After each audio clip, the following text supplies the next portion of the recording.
And welcome back to Game Talk. I'm your host, Amin Mion. Today I'm joined by Connor Hey guys. and Mike. Hello.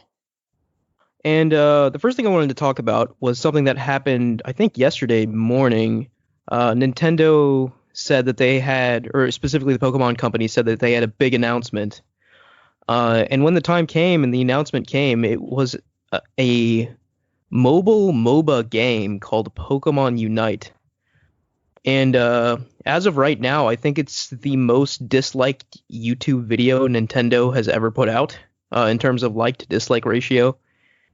And I can't say that I'm not really surprised, honestly. I feel like if they were hyping up a Pokemon announcement, there was only like a couple things which that could have been to please people. But certainly a Pokemon MOBA, especially one that's developed partnering up with Tencent, that's really certainly not something I think people want. Tencent is the problem there for me, I guess, but Yeah. overall, I don't get why anybody cares. I think the expectations were for the Diamond and Pearl remakes. Yeah, I think that's what was expected. Yeah, I missed the hype. I didn't see them building up to it. I totally missed that somehow. Yeah, they announced it like a few days before. It was like a major announcement. So I don't know. Like I feel like when companies do PR like this, like marketing like this, they have to be aware of what they're doing, you know? Like They don't seem to be. yeah. Well, I mean, we're talking about the Pokemon Company here. There's That's true. Yeah. all sorts of things they have problems with. But yeah, I mean, I'm not really too much of a MOBA guy. You know, I've played League on and off, but I know, Mike, you've played lots of Dota, and you're sort of more intimate with MOBAs overall. Did you get anything from that trailer? Or did I it didn't look... even watch the trailer. Okay. Because Pokemon MOBA. Hold on. Scrolling through Yeah. it now. I mean, I watched it, and like it didn't really look that good to me. I mean, I can it's sort of... mobile. I don't like that. Yeah, I can recognize what's on in a MOBA, right? Because I've played a fair amount of League, but like everything I saw in that trailer just kind of looked, I guess, cheap and not really too, like, it didn't look anything beyond like a surface level cash in to me. Yeah, at first glance. it doesn't look like a proper MOBA. Looking at this, it's like it's a mobile MOBA, so there can't be that much like complex movement tech. I'm literally watching this little fight scene, and they're just standing in one place and shooting abilities. Yeah, and it's for mobile, right? But it's also coming out on Switch, I believe. Is that true? Can we confirm that? I have no idea. I haven't watched the trailer either. But yeah, I mean, like, it was at the point where, like, I mean, I watched it live, right? And, like, you know, they were like, okay, please enjoy this new announcement we have. And then I was looking at a MOBA, and then, like, Tencent, the guy from Tencent came on. And then I literally I switched the reveal off because I just lost all interest. I mean, that's not what I was expecting from Pokemon. And granted, I mean, I will give credit. It's cool that they're branching Pokemon out into like different genres, because I think Pokemon, if in the right hands, can be a very flexible IP and can apply to all sorts of genres. Right? This makes exactly as much sense as Pokken did.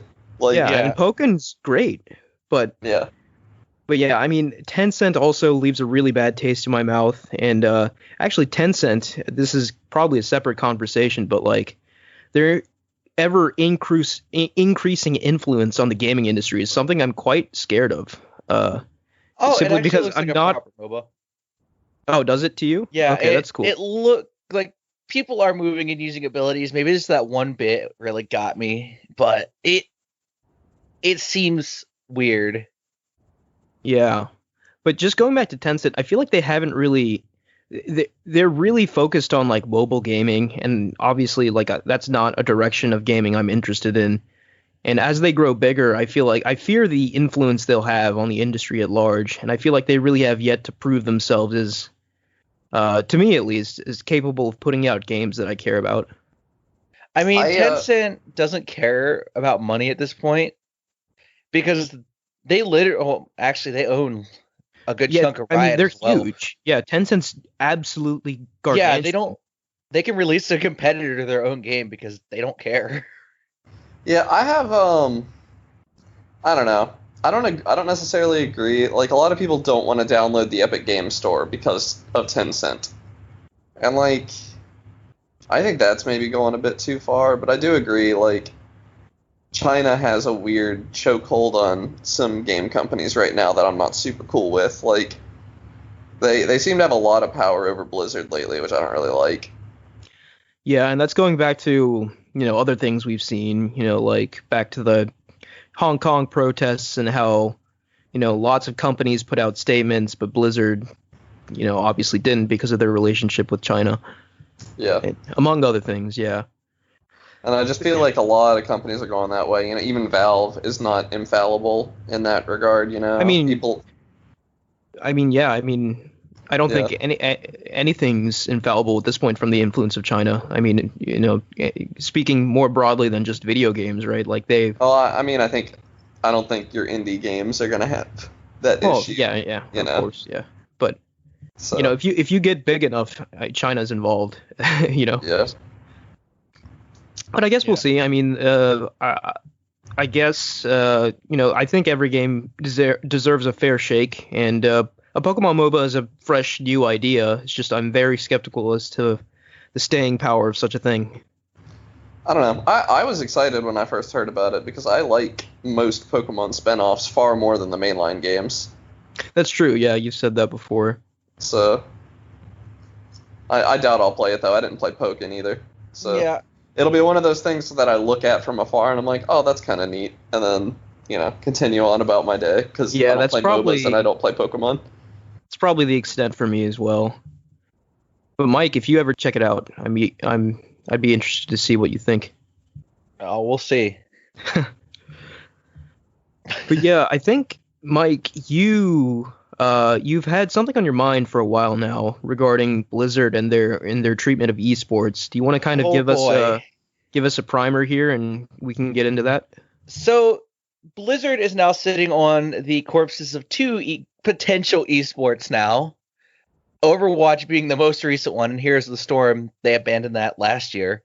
And the main common denominator between these two games is Blizzard punching as much money as they could possibly throw at this scene in hopes that it'll grow, and it never grows for different reasons. Here's the Storm had this problem where it wanted to be a MOBA, but it also wanted to be a team brawler, which is what it was. Mhm. And so nothing interesting came out of the scene. There were no standout players because everyone shared levels and XP and everything. So there's no point in being a good individual player when it's all based on the back of your team. Which kind of sucked because Here the Storm was really interesting. Yeah, I've played a couple But rounds of it, and I had fun with what I played, but obviously I never got into it too deep to really sort of understand it the way you do. I barely understand it, but I understand enough to realize that if you're a standout player, it doesn't matter if your team's bad Mhm. because you're still going to be held back by the team. Yeah. And so what's the problem with Overwatch now? Because I always thought Overwatch was like one of the premier esport titles. It's only Premier because Blizzard threw a lot of money out of it at it, and all of it was run by Blizzard. Every single Overwatch tournament to this point was sponsored by Blizzard, so they threw a lot of money at a game that was still relatively unbalanced and fell victim to being super accessible, and the meta stagnated. Like the Overwatch was dealing with a meta that was the same 6 heroes for almost a year. Yeah, No one else dealt with it. I can imagine that could get kind of boring to watch too. And now you have a mass exodus of players to Valorant. So, I mean, Yeah, well, here's the thing though. Valorant and Overwatch are very different kinds of they are. games. So I'm surprised to hear that that's where those players are going. Granted, I don't think there's anything quite like Overwatch that they could migrate to if you think about it. The thing about, like, Blizzard should take a step back and look at their esports and see, oh, Riot has smaller tournaments as well, or they have like a separate league. Because Riot also throws money at their esports, but they let that esports scene develop before they started throwing money at it. Yeah, Like so like even before LCS came out or LEC or their regional leagues, there was already little tournaments that people were organizing. Yeah, and it sounds kind of like what you're saying is like, so they do throw money at the competitive scene, but they don't actually improve the game itself. Is that kind of No. what you're saying? Yeah, Blizzard never improves their games. Yeah, They're because just like gonna sit Riot, stagnant. for instance, League of Legends is constantly getting balanced updates and new champions, and those champions are often overpowered, so then they have to be tweaked to fit in with the rest of the roster. Just from my experiences with League of Legends, I've always had profound respect for the balancing that must go on in that game. I feel like it's a very precarious balancing act because there's so many different systems at play, and they're constantly having to make sure that's perfectly balanced. And I imagine that's a very difficult thing to do. Yeah, Blizzard just shows their inexperience since they've dipped their feet in a lot of different pots. Whereas Riot's been making League for a decade now. They know what a MOBA is, and they have it down to a core science. Does that mean they make mistakes? Yes. But generally, they're fixed, and they're still working on making things better. Overwatch had the problem of, instead of nerfing people, let's just introduce a new character that counters this character. Yeah, and I don't know. In general, when it comes to like, fighting games or competitive games, I'm of the mindset that I always prefer buffs over nerfs. Like if a couple characters are like OP, I would rather them buff everyone else to compensate rather than nerf those two OP characters. But yeah, just introducing new characters that counter those characters isn't the problem, because then I guess I feel like those characters are now the problem. Yeah, Overwatch introduced Brigitte, which was a year or two ago now, and she just completely destroyed the meta because she was a support that could also tank and had a free stun. Like, she could heal, she could stun, and she became a backbone of an entire comp. Yeah. Strictly because of that.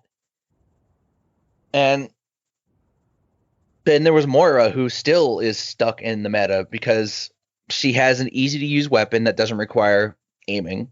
It's just a beam that attaches to people. Right after they nerf Symmetra and get rid of that beam that people hated, they add it to another character. Surprise. Mm-hmm. And she just does insane amounts of healing.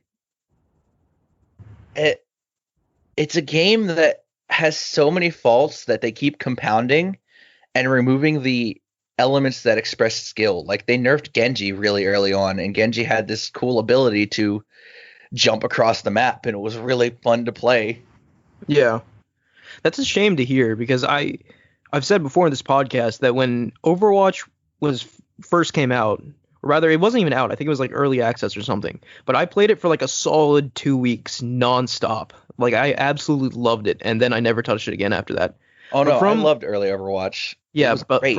From what I experienced, like, everything was hyper balanced, and like everyone had their own strengths and weaknesses, and it was a joy to play anyone because everyone had this sort of depth to them. And it's sort of unfortunate to hear that from what you're saying. It sounds like there's only 2 or 3 viable characters now that really render everyone else useless.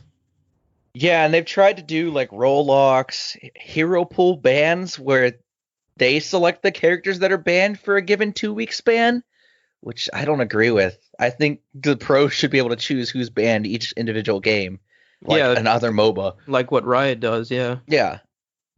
Yeah, that's a strange choice to me. It's like, and it's just arbitrary. Like, oh hey, 2 DPSs are banned this week, and only 1 tank and 1 healer. Oh hey, 2 healers out of the 5 or 6 the game has are banned now. Have fun. That's not good, because they're like artificially creating the meta that way. They're not letting it develop naturally. And it's too fat. It's every 2 weeks. A meta takes a while to develop. It's not every 2 weeks you just introduce a new thing and be like, surprise, meta's gone. Yeah, that's a curious decision. It's like if Riot were to rework a champion every 2 weeks and say, surprise, here's the new meta. That makes no sense to me. Like, it's surprising to hear this. I mean, we just crapped on Blizzard earlier on in the show, but like, they have a storied history of success, like, especially when you consider like their big MMOs like World of Warcraft, right? and even Hearthstone, right? Like, Hearthstone, I don't have any experience with that, so I'm not going to talk ill on it. But I think it's still an esport, and people still play it, which is yeah. weird. But what I was But getting at is like Blizzard has had in the past a sort of reputation for like pristine games, um, and it's kind of surprising to hear that Overwatch is sort of bucking that now. yeah, it's unfortunate because Overwatch did have a lot of potential. But even watching Overwatch when it first released as like an esport was painful, and it's still painful because they haven't done much to improve it. It's too flashy. There's too many particle effects that go on at one time. It's just so noisy, and it honestly hurts your eyes unless you're actively playing it. Yeah, maybe like this, and this is just a total guess from me, but it sort of sounds like that whoever's managing Overwatch at Blizzard has sort of decided that they want to take Overwatch in a more casual direction where which maybe is more accessible to new players, and but that might come at the expense of the competitive scene.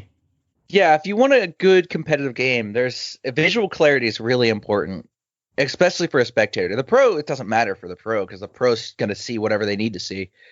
But if the viewer can't discern who's who from a storm of particles, then there's a problem. You look at League Yeah. of Legends, everything's very clear, every ability is very transparent in how it works and what it is, and everything's visually clear. Even in like a hectic fight, you can still tell sort of what's going on. Yes, yeah, absolutely. But Actually, yeah, that's one of League's strongest aspects, I think, because when I first played League, like, and team fights broke out, it was so chaotic. I had no idea what was happening. Like, it was overwhelming, actually. But then after playing for a while, you can sort of dissect all the micro interactions that happen within the span of seconds and fully understand what's happening. And I think that's part of the beauty of League. yeah, and I'm gonna brag on Heroes of the Storm more. Blizzard put a lot of money into an game that had no business being an esport, really. Like Heroes was more of a casual, fun MOBA that really had no standout way of being an esport. Well, I think they saw the kind of traffic that League of Legends was getting, and they wanted a slice of that pie, obviously. But They you made know, a game that's super accessible to a fault instead of looking at what makes League interesting to watch, which is high skill players doing high skill things on high skill cap characters. yes, and so And like that's yeah, and the super accessibility, like we've talked about before, can be a double-edged sword, right? Because like you can have a lot of players come in initially, and for a while your game's doing great, but unless there's real complexity and depth there, they're not going to stay. You know, like the professionals and the esports players, they stay for a game and keep that game alive and yeah. develop its meta. And if that's not there, yeah, it's going to be popular for a while, but there's an expiration date on it. And if you get a player whose star power and whose skill is so well renowned, even people who don't watch esports, like I don't watch League esports, but I know who Faker is because Yeah, he's a living god. yeah, Faker's a legend. The man's a legend. I can list a ton of high skill Dota players off the top of my head. They might not be currently active, but I remember when I watched Dota esports that they were really good at the game. Yeah, And even I can't name anybody that was good at Heroes of the Storm because it was just a brawler. It was all about grouping up, fighting, and then going to get an objective and pushing. And that was it. There was no split pushing. There was no, oh, we got to move over here. It was just a game about brawling. so we're using the past tense here a lot. Like you can still play Heroes You of the can Storm, still play right? Heroes, but it's mostly developed on a skeleton crew at this point. Uh-huh. Okay. Yeah, yeah, I think overall it's kind of surprising hearing these things from Blizzard.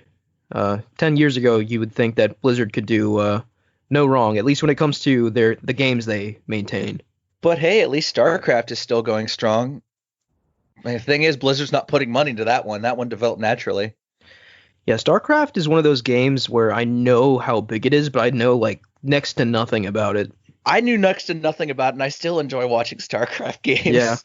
Because they're like an 8-minute long experience at minimum. That's it.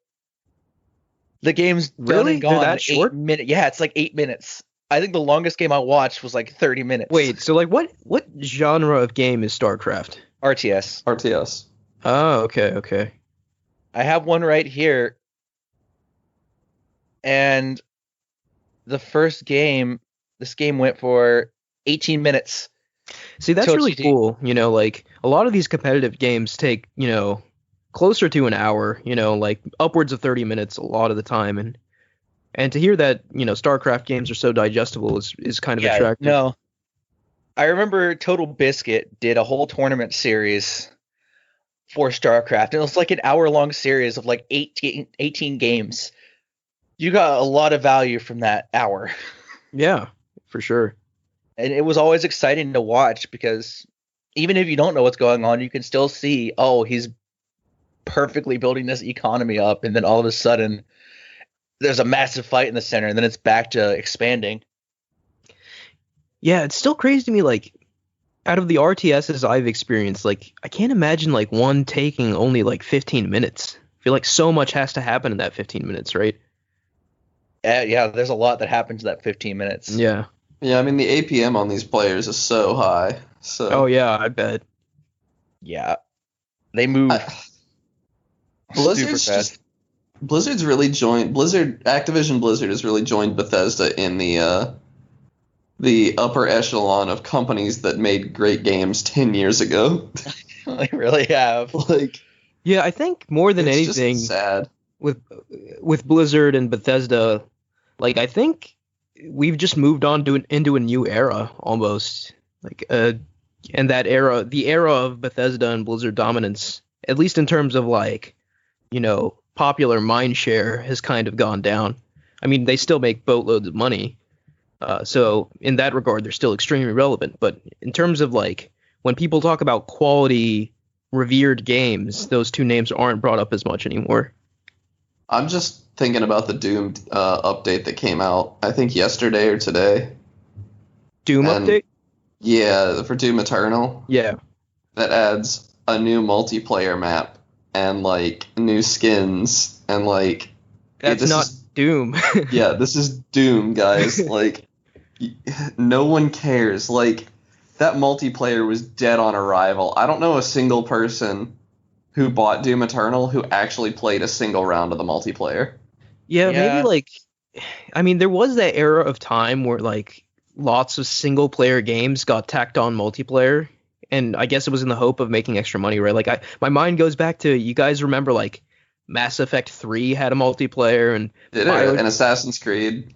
well, I unabashedly love the Assassin's Creed multiplayer. Me too, but you can't argue that it wasn't tacked Yeah, on. It was really wasn't, good. yeah. It was was really good, tacked but on. it was unnecessary. Another one, BioShock 2, had a multiplayer mode. I don't know if you Really? guys- Yes, it did. That's insane. I didn't know so that. yeah, these games, like they're designed to be one thing, and that's great. They should do what they're good at, which is telling really cool, really good single player stories. I My don't know, problem like- isn't even that Doom has multiplayer. It's that they didn't put a team deathmatch in Doom Eternal. Like Yeah. the only thing they put in was that like the 2 demons versus 1 Slayer thing.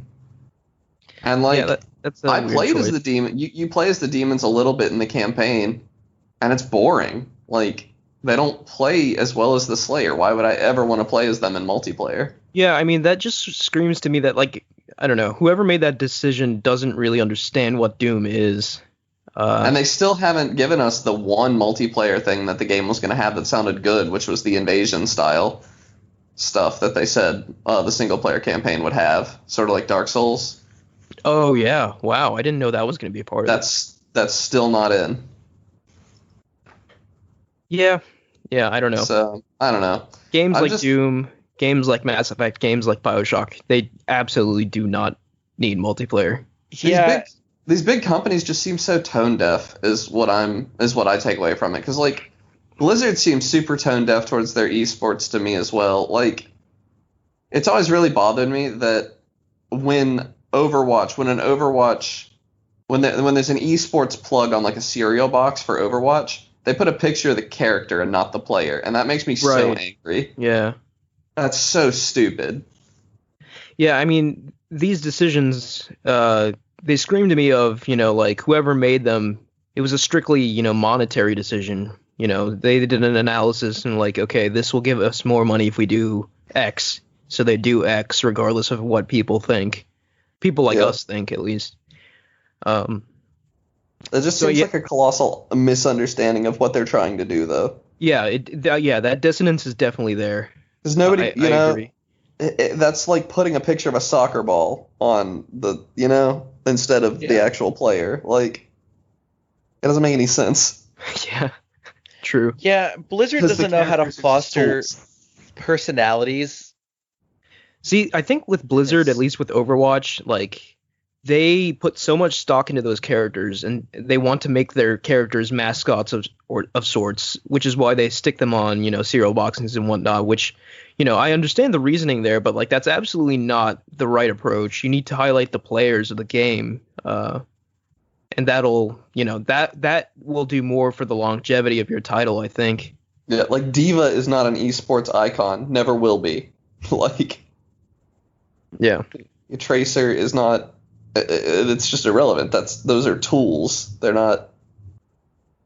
It's frustrating. I think Now you can put the player next to their character or something. Yeah. How hard is it to open up Photoshop and throw that together? But But I guess where I was going with my comments is that they're trying to make Tracer into like a Mario. You know what I'm trying to say? Like they're Yeah. trying to make them, that'll never happen. mascots. Yeah, None of those The- characters are good enough to be mascots. Hot Yeah. take. hot take. That's not a hot take. Blizzard Overwatch also has the problem where ostensibly it's a first-person shooter, but it's more a game about managing your ultimate. That's like the key point. You can be real crappy mechanic-wise, but as long as you know when to use your ultimate, you're fine. And that was not what a lot of people signed up to play. They signed up to play a shooter, not a game where we press Q and win games. Yeah, and the over reliance on an ultimate really sounds kind of like a MOBA aspect to me, right?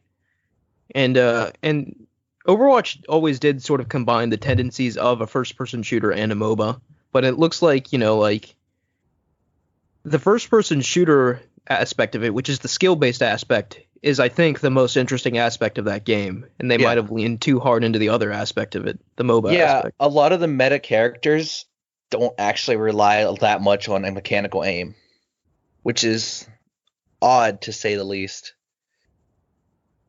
Yeah, that really kind of truncates the level of just how deep that game can get, I guess. Yeah. Like I'm looking up the current tier list as of May. Yeah, you get like Reinhardt up there, who's just a shield. I remember playing lots of Reinhardt when I first played it. I always have an affinity for like tanky characters. And there's Echo, who's I don't even know who Echo is. I just don't like Overwatch. It never rubbed me It- the right way. it- It has I really good loved game it. feel. It felt real good to play, but Yeah. it just It probably has the best game feel of any first-person shooter ever, but that's not enough. Like, I don't know. Valorant made me feel way better than playing Overwatch. I haven't had a chance to play Valorant yet. because Valorant, the time to kill so much better than Overwatch, especially since there's no like big beefy 600 health characters that just eat bullets and throw as much damage back. I just mean the feedback you get when you get a kill in Overwatch feels incredible. Oh god, I love the Valorant feedback. Just I haven't even the played it yet. headshot Me sound, too. you just get a good clunk, and you're just like, that feels good. Mm. You get a clunk and a nice fountain, and you're just feels great. Nice fountain. That's morbid. It could be a fountain unless you turn gore off, and then it's just some sparks. Still Although, feels good. I have no place to talk about violence or morbidity being a bad thing, considering what I've been playing. Yeah, I was But gonna yeah. say, is this a good cue to move over to our games we've been playing? Because I know you are dying to talk about yours, Ahmed. Yeah. Oh no. No, I mean, okay, so bottom line, The Last of Us Part 2 is one of the most profound experiences with a piece of media I've had in my life.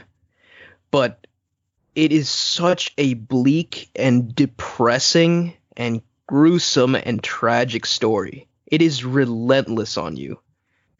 Um, I think one of the biggest things I can say about this game, that it's done something to me that no other game has done before, in which there were two or three moments in that game that I can clearly think back to, in which I was so repulsed by what was happening on the screen, I literally didn't want to play.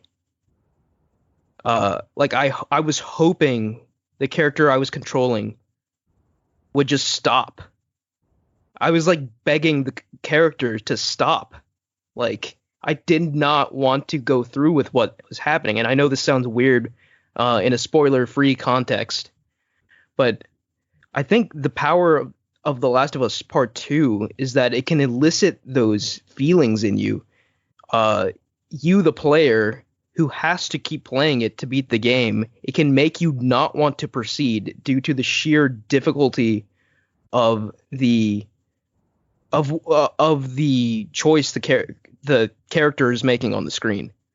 And that's not necessarily to say it was because of violence or anything. It was just when these choices happen and you know what it meant for these characters, and sometimes these characters are crossing a line that they can't go back from, and you would just pray and wish that they would come to their senses and stop and just let things go.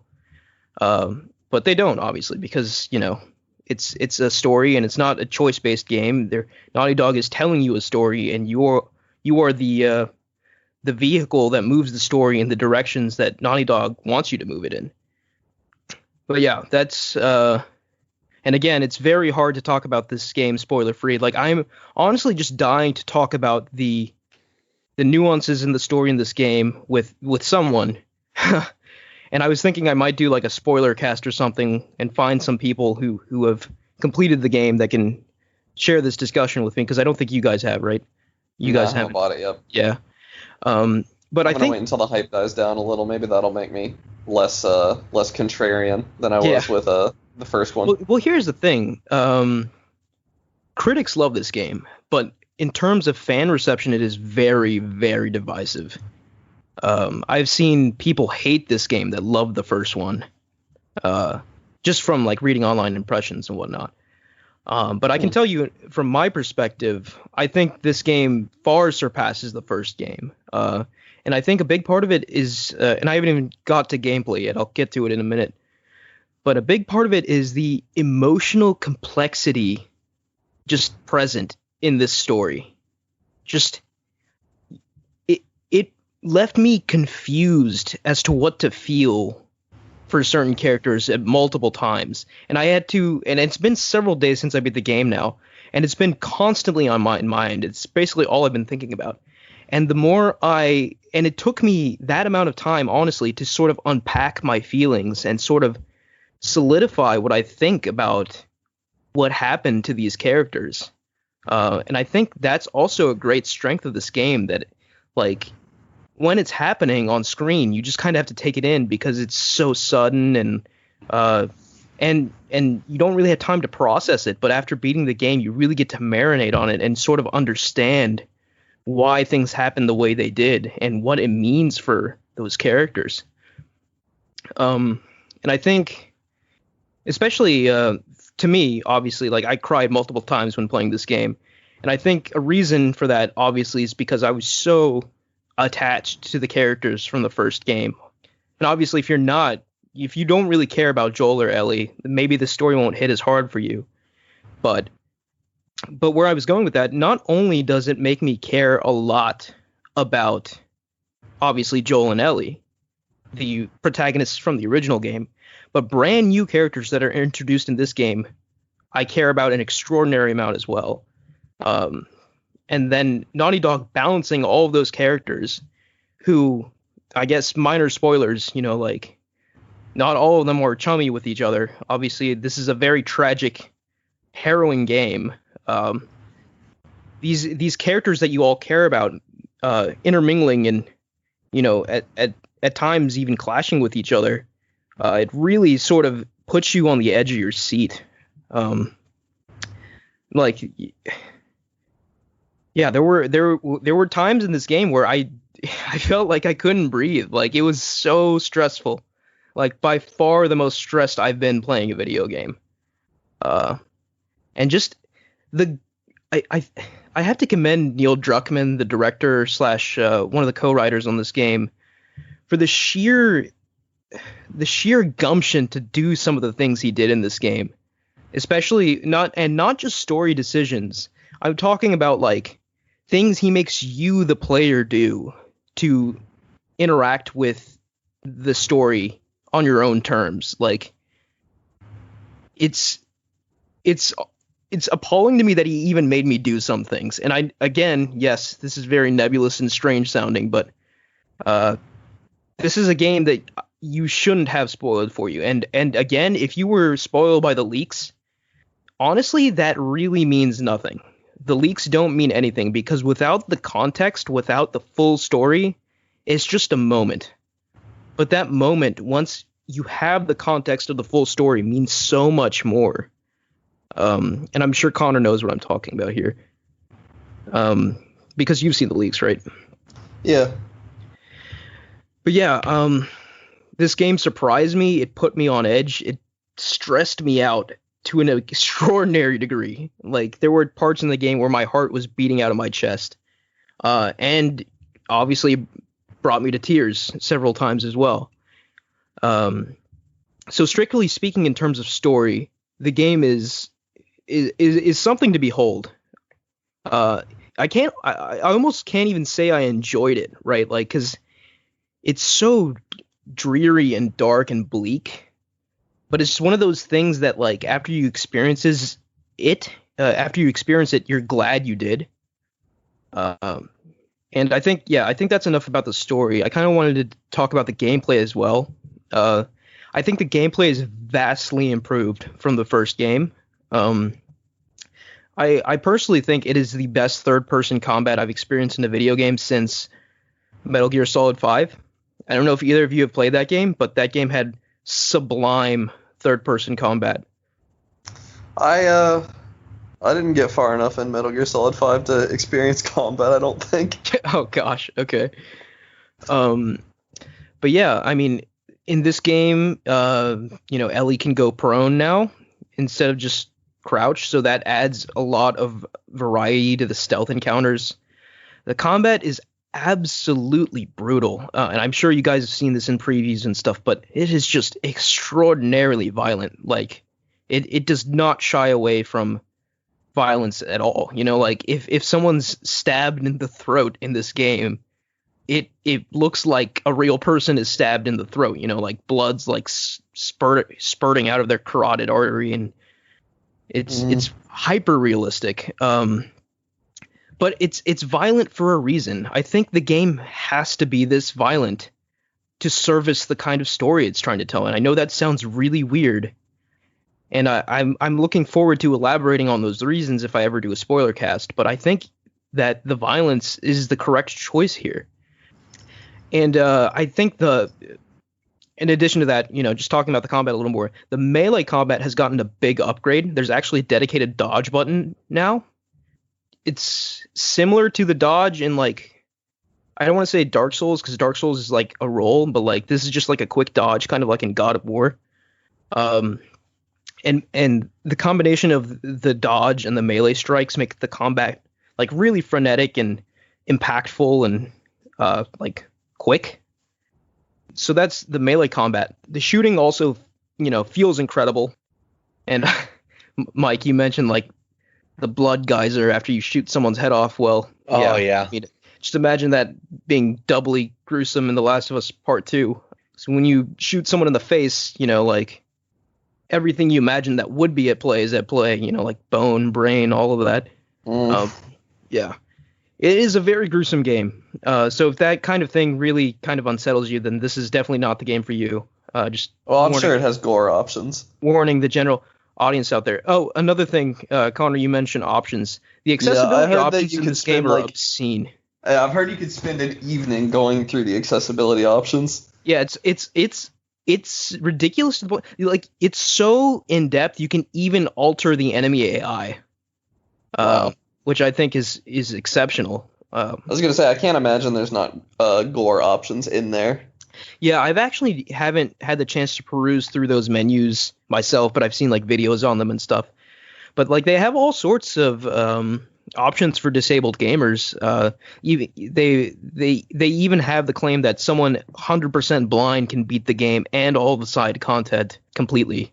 Due to Wow. their accessibility options, which I think is really sort of extraordinary. And something that really hit that point home, like there was like a video on YouTube of a blind gamer reacting to these options, and he was literally just sobbing because no one's like companies typically don't do this level of attention, devote these kind of resources to accessibility. So I It's a think difficult audience to appeal to. yeah. Yeah, I'm not gonna crucify the rest of the industry for no, not making. I'm not doing that. I just think I Yeah. do think Naughty Dog deserves to be applauded for what they did Yeah. here, though. I I think saw a lot of people saying they think this is going to be the new standard, and I really doubt that. But I'm hoping that it's it set might be bar a that people triple are A gonna reach standard, for. right? It might be a triple A standard, which would be good, right? Because like triple A might have the resources to devote to this, like even if it takes, some resources away from like the development of the game itself, I think it might be worth it in some cases, like to Yeah. have these options there so more people who would want to experience the game can't because of some unfortunate problem they might have. But yeah, they have, just so FYI, they have three major tiers of accessibility options: one for visibility, one for auditory, and one for motor. Right, so like your hands. So within these three subsections, there's like a litany of options which you can tweak all sorts of things, or you could just go with the preset for visual or the preset for auditory or whatever.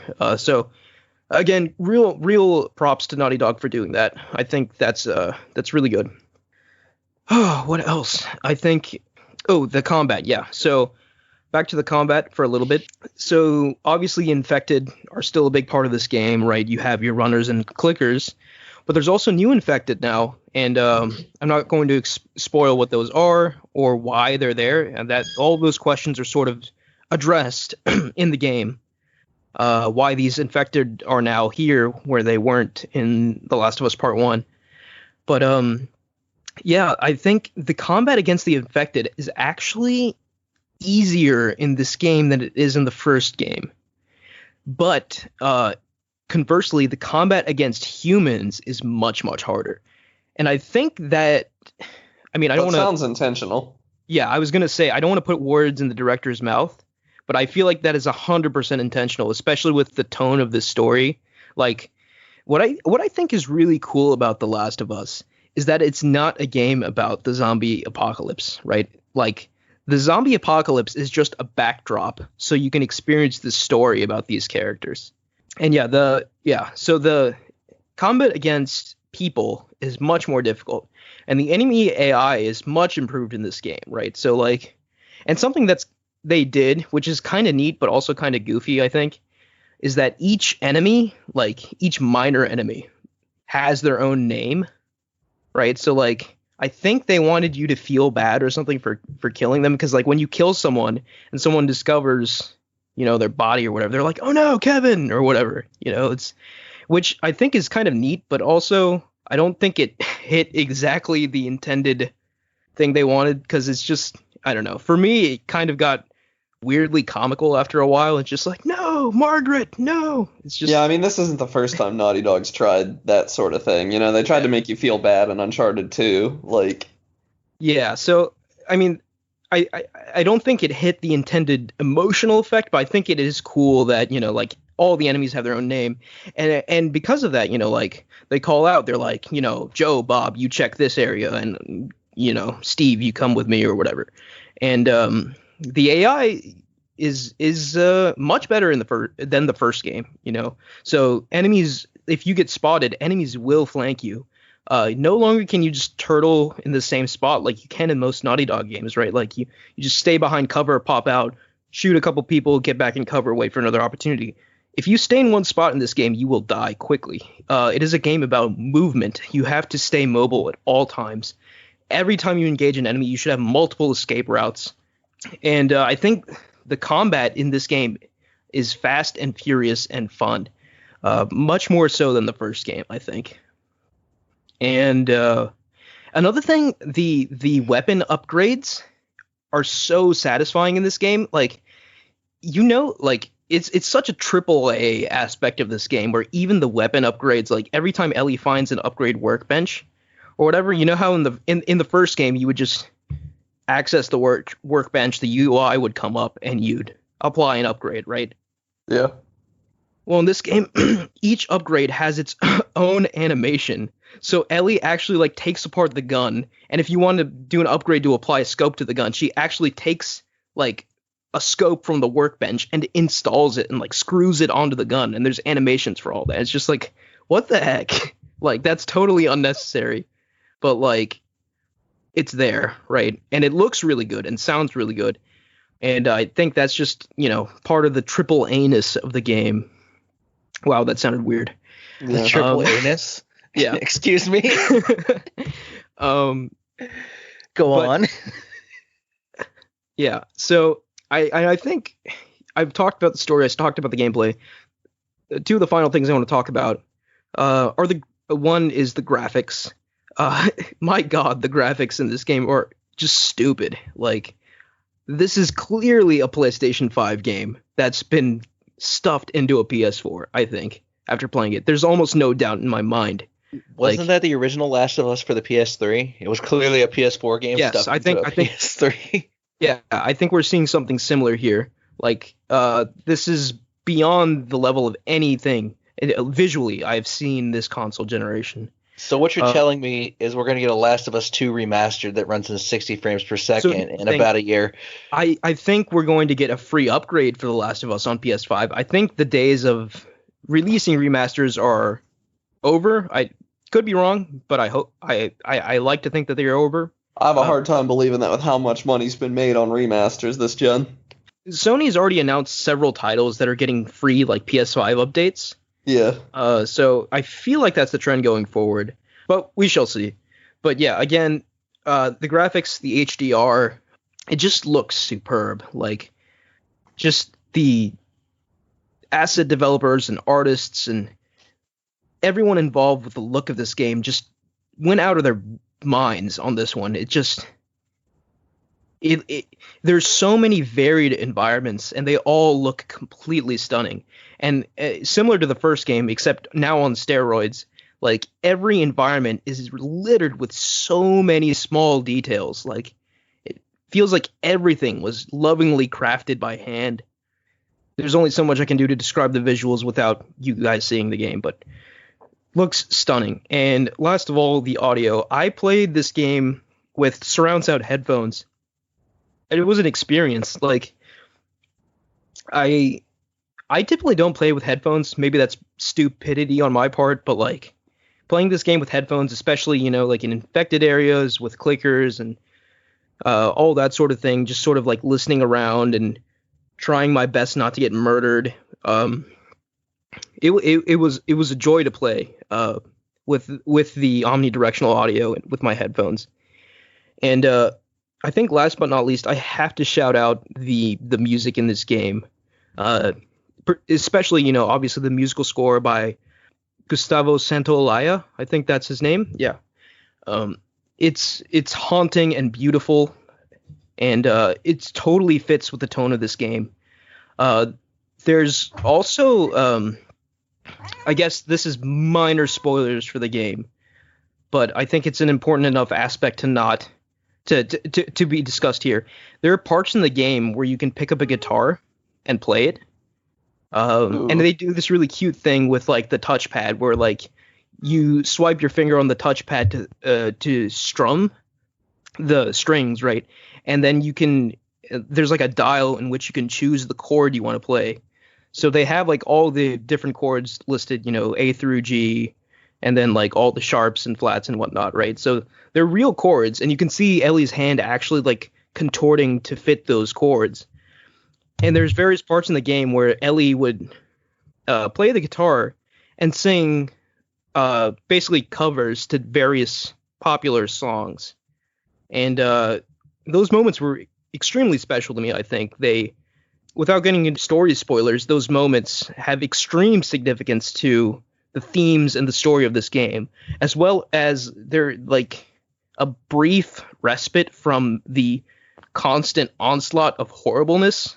And it's just they're just really beautiful moments. And I think the Ashley Johnson, the actress who plays Ellie, her voice is really beautiful. So when she sings and plays the guitar like that, like it sounds really nice. In terms of music, I just wanted to give some shout outs there to both, Ashley Johnson and the composer Gustavo Santaolalla. And as well, I think there's another composer for the game that does the music for like the more intense encounters. So like, it's not strictly the guitar based score that Gustavo composed, right?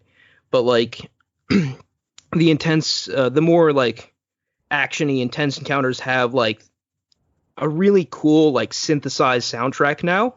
And I think that juxtaposed with the acoustic guitar that Gustavo provides like a really varied musical soundscape for this game. So, yeah, in summary, looks great, sounds great, plays great, and one of the most haunting stories I have experienced in my life, in any form of media, I would think. And I'm still thinking about it, I'm still dissecting it, still discovering new opinions about it as I ruminate on it. And hopefully one of these days soon I can do a spoiler discussion on it. But yeah, that's it for now. I beat The Last of Us Part 2 in the span of, so I started it Saturday night and I stayed up Monday night all the way till 6 a.m. beating it, knowing that I have work the next day. I just didn't care. I had to finish the story at that point. It took me, and if the length is a spoiler for you, please just skip ahead like a minute if you're listening. It took me roughly 31 hours to beat the game. That's a lot longer than I expected. Yeah, it is a very long game. Well, and to be fair, I'm the type of player that explores every nook and cranny. I honestly played this game like a Souls game. Like, I would search every corner for secrets. So granted, if you don't play that way, that'll probably shave a few hours off. But like even the lowest time, like the lowest time I've heard is 25 hours. So it's still significantly longer than any Naughty Dog game previous to this. Yeah, I was gonna say that's more than twice as long as I expected. Yeah, and I should have said this earlier, but I do want to include this in before I shut up. But this game, the closest I can, if you guys want like an analog to this game, Shadow of the Colossus is the last time I felt this way playing a video game. And granted, The Last of Us 2, those feelings are way enhanced in The Last of Us 2. But the last time I felt this was when I played Shadow of the Colossus. And what do I mean by that? So in Shadow of the Colossus, like you're obviously on this journey to kill all the Colossi. It's a grand epic or not tale, but undertaking, right? But as you're doing it, as you're killing the Colossi, there's this growing feeling of unease and almost disgust within you as you kill all these majestic creatures that really were kind of just minding their own business. And that culminates obviously in tragedy at the end of that game. This game is like that, but amplified several times. As you play through the game, as the characters take the actions they do, you feel like internally like, I don't want to do this. I don't want you to do this. Please stop to save your humanity. But obviously things just get worse and worse and culminate in some of the most intense moments I've ever had in any form of media. So, yeah, Last of Us Part 2. That's what that game is for me. So, what have you been playing, Connor?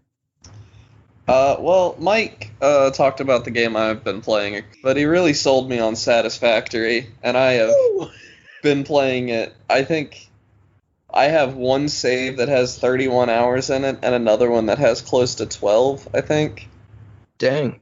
Yeah, because I started playing multiplayer with a friend, and that game is it's just really chill and relaxing to just sit back, plan your factory out. You definitely get punished for not being organized, but at no point, it's not so much that you don't get punished for not being organized. Let me center myself. It doesn't really punish you for not being organized so much as it rewards you in massive ways for being organized. So, like, my first few factories I did, and I've done 3 at this point, and they pretty much all started, and I would build them with a specific purpose in mind, and I would, like, put a machine at the very end. I would put that first, and, like, basically just feed it, and my entire goal would be to get that one machine to 100% efficiency. And as I progressed through the game, I kind of realized. Let me take a step back. For those of you, for the uninitiated, Satisfactory is a 3D open world factory building game where you basically just build bigger and bigger and more complicated factories as you progress, unlocking new machinery and stuff. But yeah, originally I would like build the end and then like build everything up to that afterwards.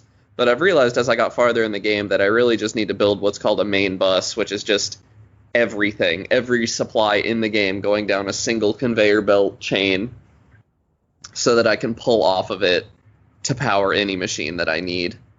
And that's what I've been working on, and I've spent probably 6 hours now just trying to put that main bus together, not even building the factory that it's going to support. And Yeah, it's just, Jeez. it's a lot of stuff like that. And the multiplayer is really fun, although I gotta admit that my multiplayer world, the reason I didn't just keep going in the world I was in was because the game has a really good, it doesn't really tutorialize anything particularly well, but it eases you into the more complicated mechanics really well. It has a really smooth progression. It kind of keeps you in that flow state. And the idea of one of my friends jumping in when I'd already gotten to like coal power and just jumping into my factory that's a jumbled, confusing mess and trying to catch up, not knowing what any of these machines do, was just, it wasn't going to work out. So we had to start over. And so I'm Yeah. still playing both of those saves because it's just interesting. Like our 2 factories, even though it's not a procedurally generated world, it is handmade. My 2 worlds look nothing alike at this point. Like the factories are just totally differently structured. So what's the objective? I'm just trying to visualize. Really early in the game, you build something called a space elevator. Basically, you get demands from the space elevator to ship stuff up it, and your goal is to meet those demands. Okay. So, progressively more complicated, more expensive things you have to build, forcing you to expand your factory. It's really good. People keep comparing it to Factorio, and I look at Factorio and I don't really want it. Like, The thing about Satisfactory and Factorio is a game about building logistically. Like you'll run out of resources, so you got to expand. Satisfactory is a game about making as much of a part as you can because nothing runs out. yeah, no, Satisfactory and Factorio doesn't look chill, and Satisfactory is absolutely like when you're standing in your base in Satisfactory, you are in zero danger. Hard stop. Like, when you go out and explore their enemies and stuff, and there's like some first-person platforming you have to do and all that, but that is totally separate from your factory building for the most part. You really are just totally safe when you're building, and like there are no time limits or anything, so you can take as long as you want. You can just hang out and watch the conveyor belts for a bit if you want. It's just an extremely chill experience, and I love that about it. It's just kind of zen to kick back and like plan out these massive factories, knowing, the only real risk you have is running out of power, which happens a lot. A Zen chill experience is kind of exactly what I need right now, so I'll probably be taking a look at this, to be perfectly honest. If you like if you've ever played Tekkit or something in Minecraft, this is just that, but like as a full game. Like it's a lot like the factory building stuff in Minecraft, the automation and stuff. Yeah. except kind of a lot of user interface improvements and stuff, and pretty good visuals too. It's a very pretty game, but it's like something like I could never play Tekkit by myself. It never really drew me in, but I have no problem sitting down and playing Satisfactory, like just not talking to anyone, zoning out. And there's no story or anything, but I'm just zoning out and working on my factory in silence for like 4 hours at a time. Like, Yeah. it just takes me to another place, and I like it there. I'm curious about said place as well. That's really it. That's all there is to say. If you like, there are a lot of free things you could try to find. If you have Minecraft, you should try Tekkit, and if you're into that, you're going to be into Satisfactory. Is it on sale or something? It was like a couple dollars off on Steam. It's normally $30, and I think I got it for like okay, 25. that's not bad. 30 is not that bad. Yeah, no, it's definitely, and it's early access as well. It only has 7 tiers right now. And oh, really? That kind I of makes me get want to the- wait and play when it's fully. Yeah, I with get all the of its impression tiers. there's gonna be a lot more content when the game actually comes out. I didn't realize it was made by the same guys as Goat Simulator.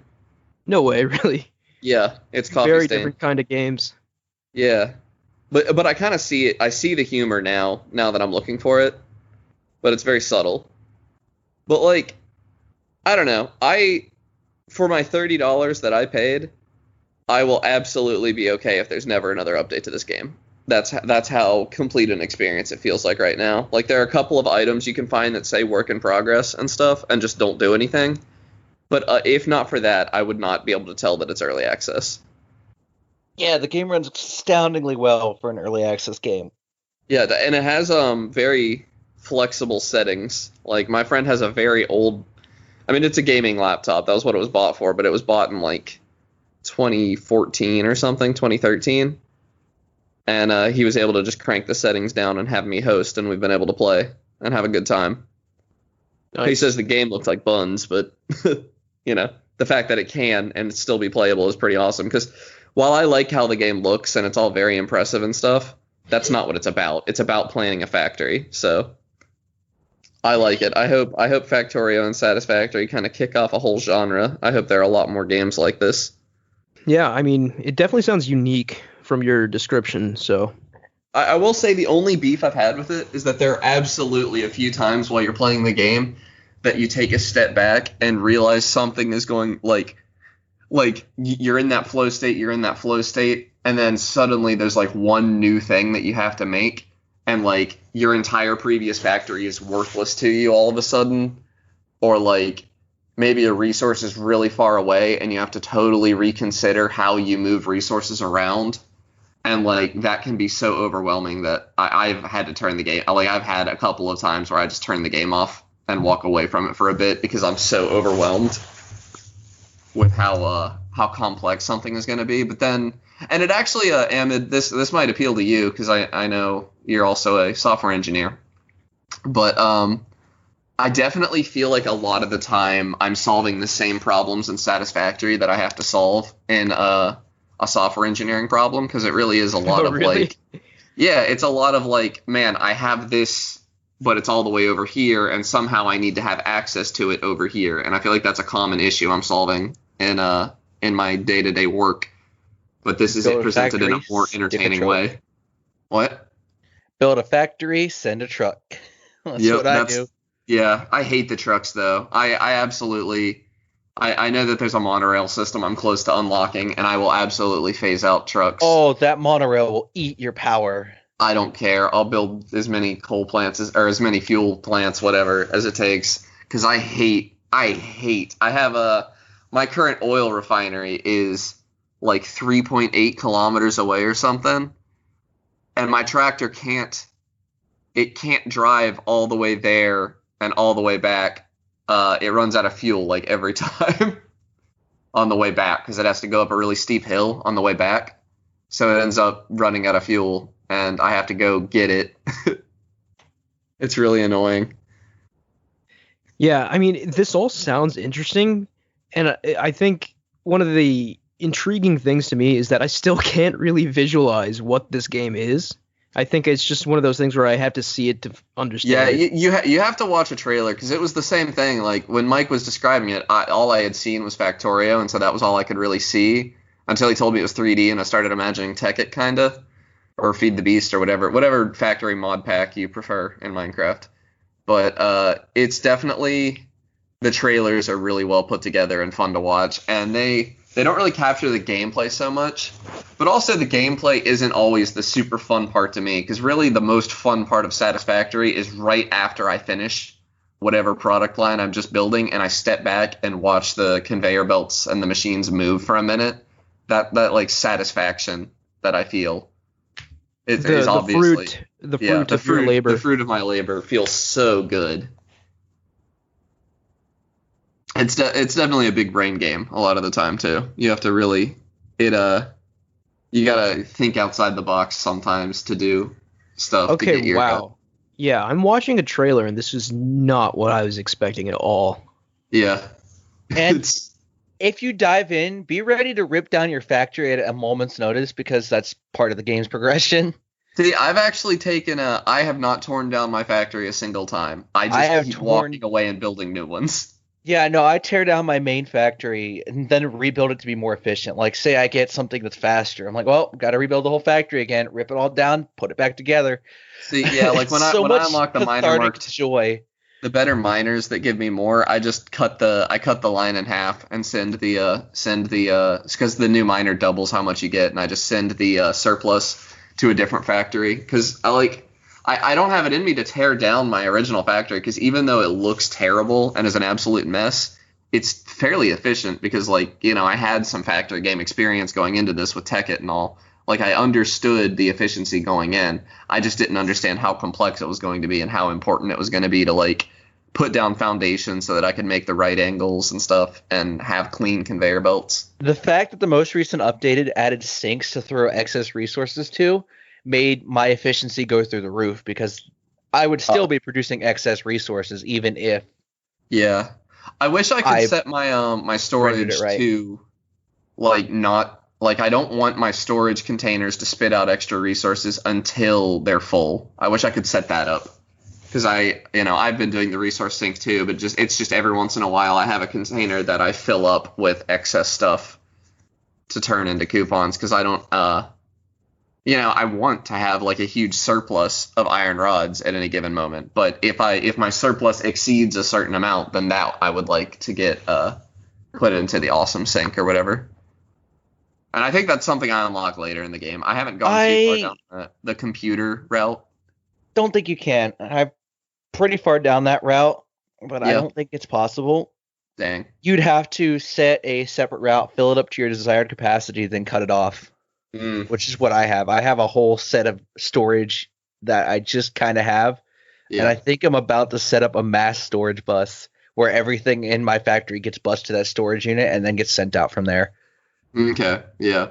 Yeah. There's just so many, and that's what I love is that, like, there's just so many options. It's so open ended because, like, I avoided the whole main bus design for a long time because I didn't really like it that much.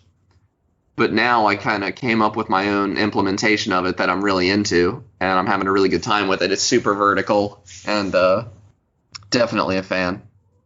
Yeah, having a main warehouse is something that I'm going to need.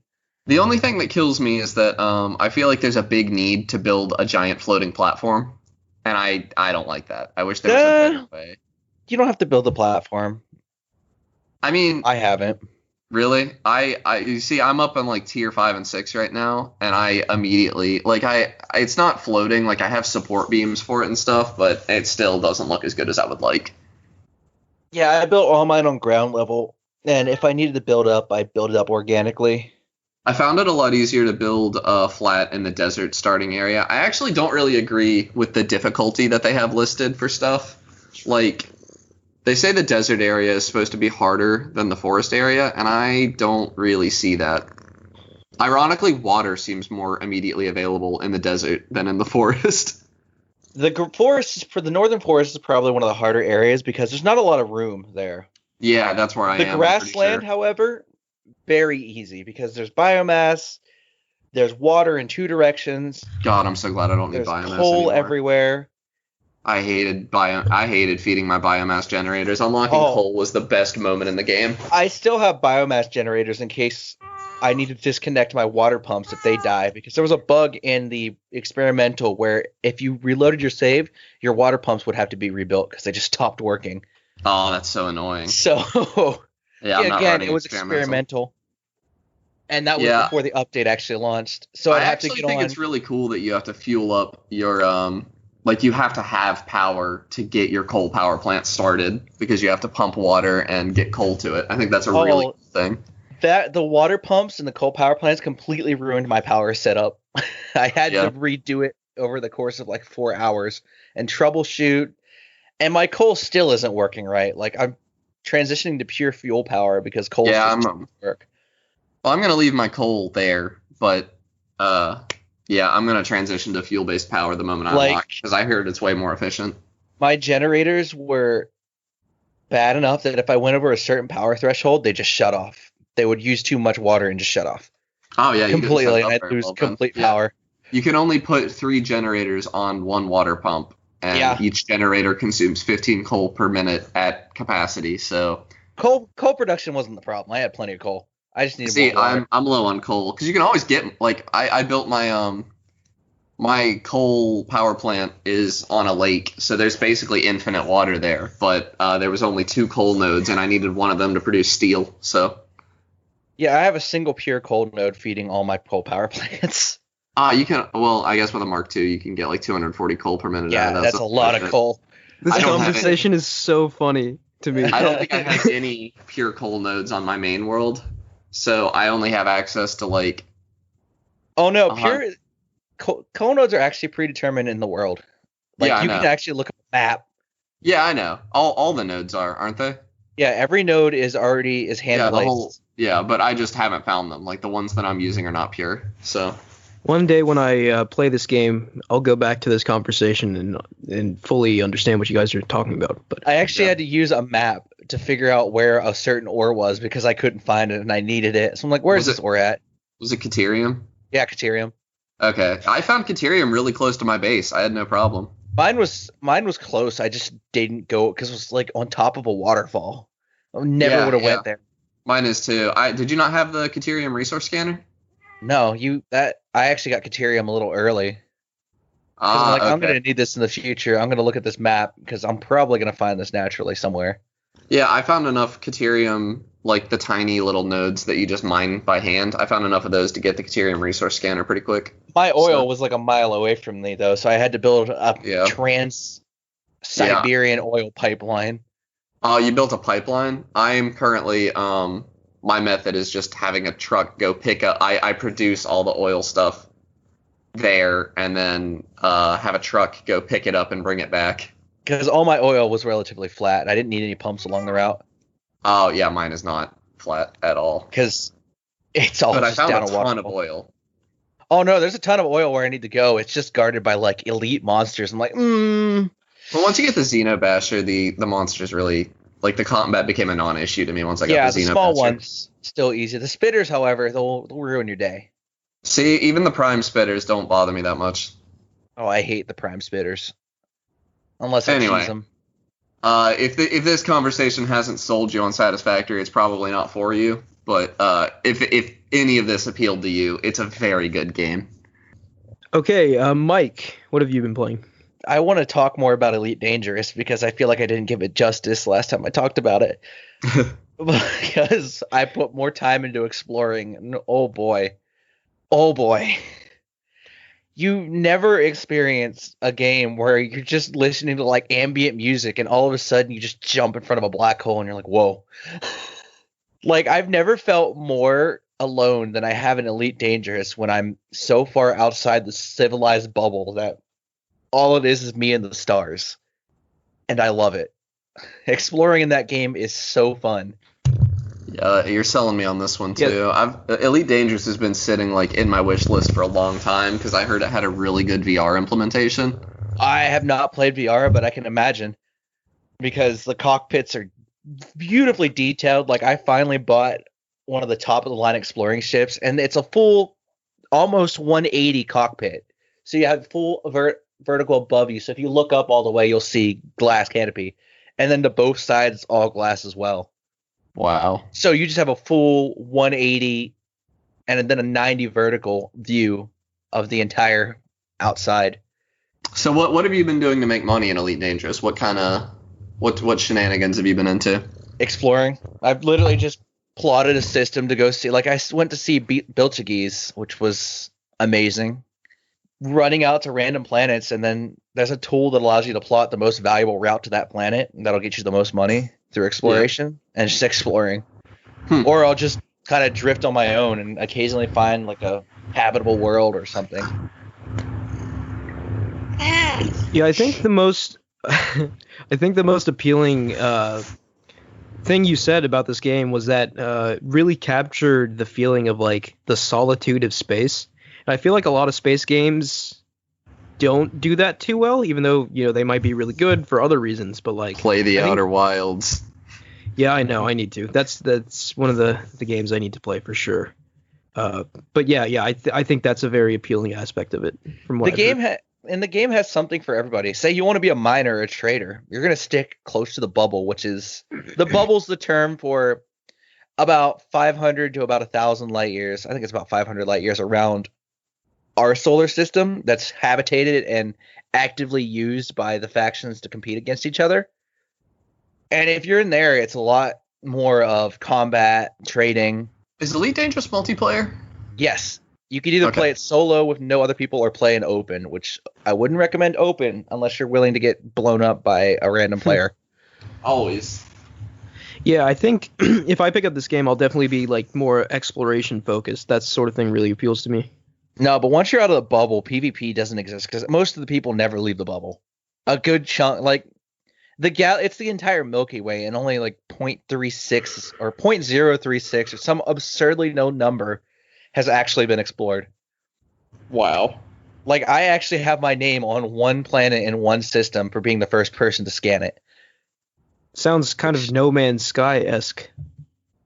Yeah, it's very competitive. Well, yeah, it's like if No Man's Sky had a gameplay loop. Yeah. Right, yeah. I still have to go back to civilized space to sell my exploration data, but man, Does that being take out forever? of nowhere.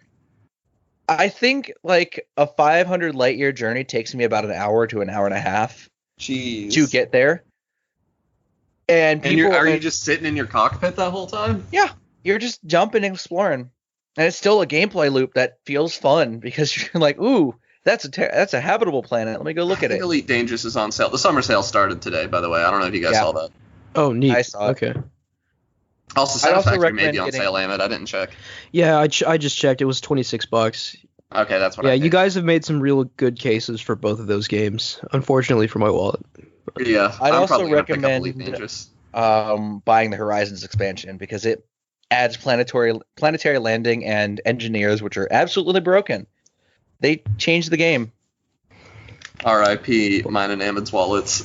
Yes. Yeah. Yeah, I think that's going to do it for us this week. Thank you, Connor and Mike, for joining me.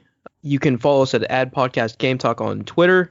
Please like, rate, and review us on any podcast service you may own. And you can join our Discord and chat with us there through the link in the description. Thanks, guys, and we'll see you next time. Bye.